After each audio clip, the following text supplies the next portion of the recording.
हर हर महादेव दोस्तों, स्वागत है आपका हमारे YouTube चैनल पर।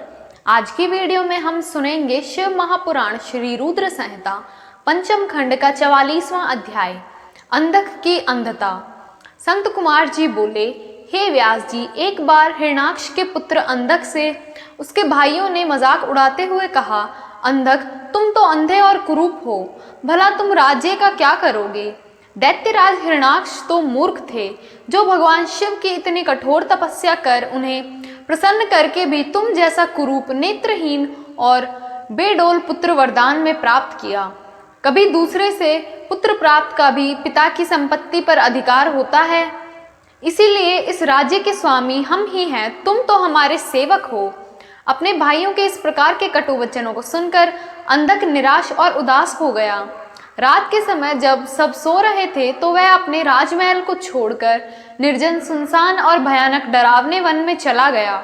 वहां उस सुनसान वन में जाकर उसने तपस्या आरंभ कर दी।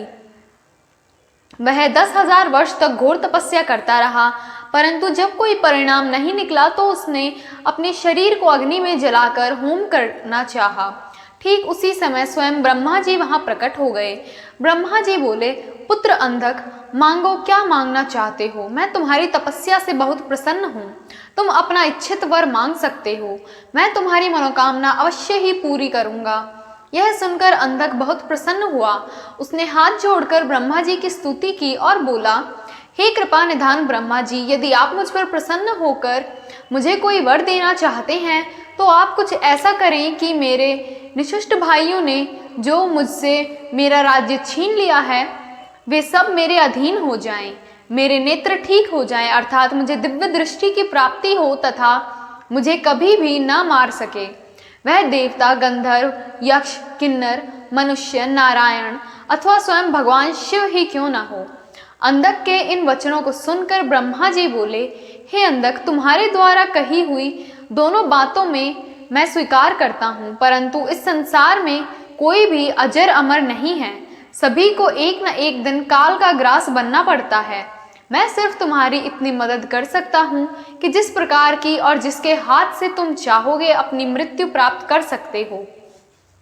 तब ब्रह्मा जी के वचन सुनकर अंधक कुछ देर के लिए सोच में डूब गया। फिर बोला, हे प्रभु, तीनों कालों की उत्तम, मध्यम और नीच नारियों में से जो भी नारी सबकी जननी हो, सब में रत्न हो, जो सब मनुष्यों के लिए दुर्बल तथा शरीर व मन के लिए अगम्य हो, उसको अपने सामने पाकर जब मेरे अंदर काम भावना उत्पन्न हो, उसी समय मेरा नाश हो। इस प्रकार का वचन सुनकर ब्रह्मा जी ने तथास्तु कहा और उससे बोले, दैत्येंद्र, तेरे सभी वचन अवश्य ही पूरे होंगे। अब तू जाकर अपना राज्य संभाल। ब्रह्मा जी के वचन सुनकर अंधक बोला, हे भगवान, अब मेरा शरीर इस लायक नहीं रहा कि मैं युद्ध कर सकूं। अब तो मेरे शरीर में सिर्फ नसें और हड्डियां ही बची हैं। अब मैं कैसे युद्ध कर पाऊंगा और अपने शत्रु सेना को परास्त कर पाऊंगा? इस प्रकार के वचनों को सुनकर ब्रह्मा जी मुस्कुराए और उन्होंने अंधक के शरीर का स्पर्श किया।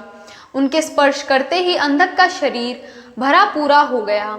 अब वह परम शक्तिशाली योद्धा जान पड़ता था, जिसके सामने अच्छे से अच्छे वीर भी न टिक पाए। इस प्रकार अंधक को मनोवांछित वर देकर ब्रह्मा जी वहां से अंतर्ध्यान हो गए। तत्पश्चात अंधक भी प्रसन्नता पूर्वक अपने घर की ओर चल दिया।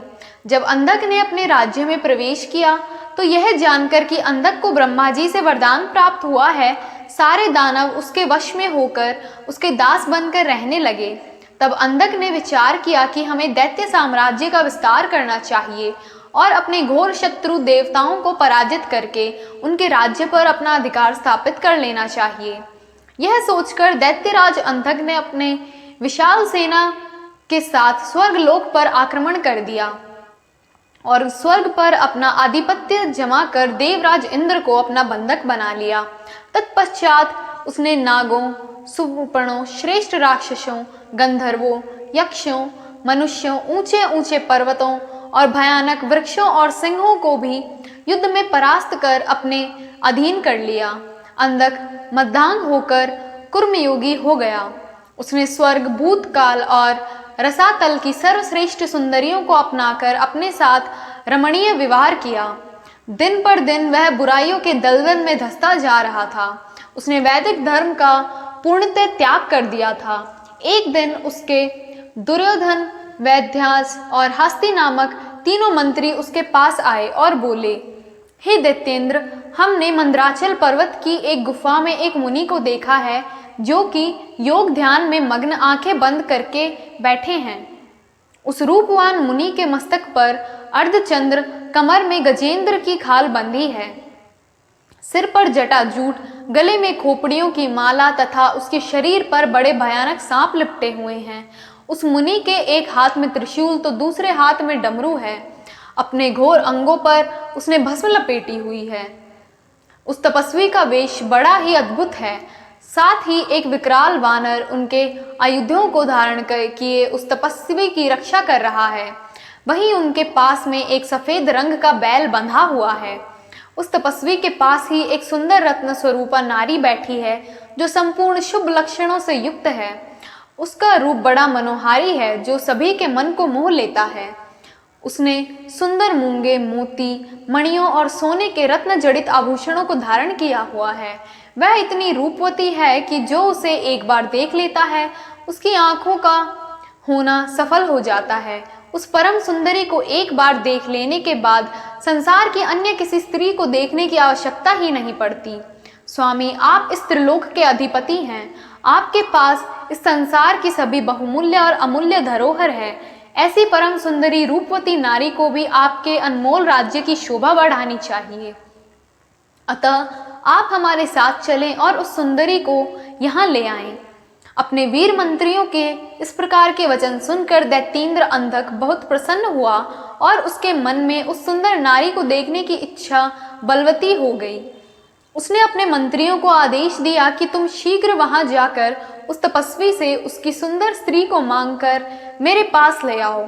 अपने स्वामी दैत्यराज अंधक की आज्ञा पाकर वे तीनों मंत्री पुनः उसी स्थान पर गए और भगवान शिव से बोले, हे महातपस्वी ब्राह्मण, हमारे स्वामी दैत्यराज अंधक आपकी भार्या की सुंदरता के विषय में जानकर उन पर मोहित हो गए हैं और उन्हें अपनी पटरानी बनाना चाहते हैं। आप सहर्ष उन्हें हमें सौंप दें। उनके ऐसे वचनों को सुनकर शिवजी को बहुत क्रोध आया, परंतु वे फिर भी सिर्फ इतना ही बोले, दैत्यों, ये मेरी भार्या है। ये स्वयं शक्ति संपन्न और सिद्ध स्वरूपी हैं। देवी स्वयं अपने भक्तों के कष्टों को दूर करती हैं। आप अपनी परेशानी इन्हें बताइए, ये अवश्य ही आपके दुखों को दूर करेंगी।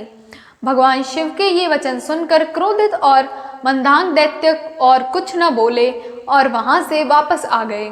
तब दैत्यराज अंधक को उन्होंने वहां घटित हुई सारी बातों को बढ़ा चढ़ाकर बताया, जिन्हें सुनकर दैत्येंद्र का क्रोध 7वें आसमान पर चढ़ गया। तब वह मूढ़ बुद्धि दैत्य सुंदरी को देखने के लिए आतुर हो उठा। उसने स्वयं वहां जाकर उस रत्नों में सर्वश्रेष्ठ रत्न को अपने साथ लाने का निश्चय किया। ओम नमः शिवाय।